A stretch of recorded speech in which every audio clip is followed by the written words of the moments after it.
दोस्तों कल कैट 2024 का एग्ज़ाम है। ओके, सो आई होप कि आपने पूरी तैयारी कर ली होगी।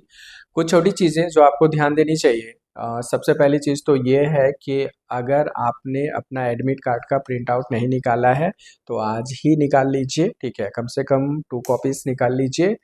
इसके अलावा आप अपना एक चेकलिस्ट बना लीजिए, जैसे कि एडमिट कार्ड हो गया, जैसे कि आपका आईडी कार्ड हो गया, वोटर आई कार्ड या पैन कार्ड या कुछ भी एक आई कार्ड चाहिए आपका।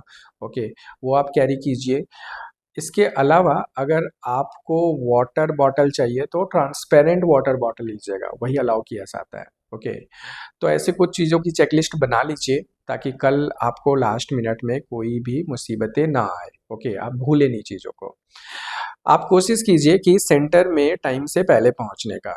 ये बहुत बड़ा फैक्टर है। लास्ट टाइम कभी-कभी क्या होता है कि लाइक ट्रैफिक और किसी भी एबीसीडी रीज़न के कारण अगर आप डिले होते हो तो आप पैनिक होने लगते हो और इसके कारण आपको आपके परफॉर्मेंस में असर हो जाता है। ठीक है?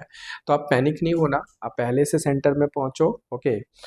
अगर आपका एकदम मॉर्निंग शिफ्ट है तो आप जल्दी सो जाओ, सब चीज़ें छोड़ के सो जाओ जल्दी। ओके, जल्दी उठ जाना। ठीक है, आप अपने हिसाब से उसको मैनेज कैसे करते हो वो देख लो। ठीक है, अब मान लीजिए कि आपका एग्ज़ाम स्टार्ट हो गया, तो यहाँ पे आपको जो सबसे पहली चीज़ें हैं कि आप स्माइल रखिए, आप बिल्कुल भी पैनिक मत होइए और आपको घबराना नहीं है क्वेश्चंस को देखकर। अगर कोई क्वेश्चन आपको नहीं आ रहा है तो आप उसको स्किप कीजिए, आगे बढ़िए, दूसरे क्वेश्चन को ट्राई कीजिए। अगर आपको ये लग रहा है कि कैट ने इस बार सरप्राइज दे दिया, ओके, तो ये सरप्राइज केवल आपके लिए नहीं है, ये सरप्राइज तो सबके लिए है। ओके, तो यहाँ पे what you need to do, you have to be very calm. Okay, आपको अपनी पढ़ाई, अपने कॉन्सेप्ट को यूटिलाइज करके उसको क्रैक करना है। करेक्ट। अगर इन केस आपका सिस्टम रिस्टार्ट हो जाता है, ठीक है, या सिस्टम में कोई प्रॉब्लम आ जाती है, तो यहाँ पे भी आप पैनिक मत होना। ओके, क्यों? क्योंकि जो है ना, यहाँ पे अगर सिस्टम रिस्टार्ट होती है तो आपकी टाइमर जो है ना वो रुक जाती है, टाइमर ऑन नहीं रहता है, तो आपको उसका कोई डिसएडवांटेजेस नहीं मिलेगा। ओके, आपको कोई इसका बहुत बड़ा लाइक आपको बस पैनिक नहीं होना है। ठीक है, इसके अलावा अगर मैं आपको कुछ रेकमेंड करूँ तो ये है कि सपोज़ मान लो कि आपने good number of question solve किए हैं, तो आप नेगेटिव की ओर मत जाना। कैट के परसेंटाइल में ये बहुत मैटर करता है कि आप कितने क्वेश्चन अटेम्प्ट करते हो, एट द सेम टाइम कितना क्वेश्चंस करेक्ट करते हो।